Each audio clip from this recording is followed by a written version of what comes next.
Somebody is always predicting a recession, and eventually one of them is right, which makes them look like a genius. Rather than trusting the loudest voice, here is how to read the handful of signals economists actually watch, as simple colors. The first is the yield curve. Normally, lending the government money for 10 years pays more than lending it for 3 months, because you are tying your money up longer.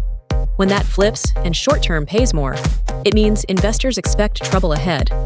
That flip has preceded most modern recessions, though the gap between signal and recession has ranged from months to over a year. The second is credit conditions, which is a fancy way of asking how easily companies can borrow money. When lenders get nervous, they charge riskier borrowers much more. That spread widening tends to show up before the damage does, because lenders see trouble in their own loan books first.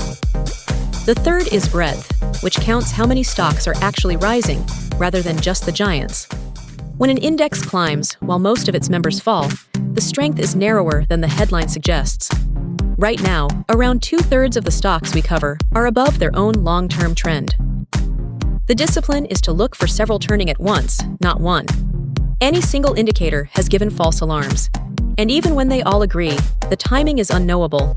What you get is a description of conditions, not a date, and anyone offering you a date is guessing.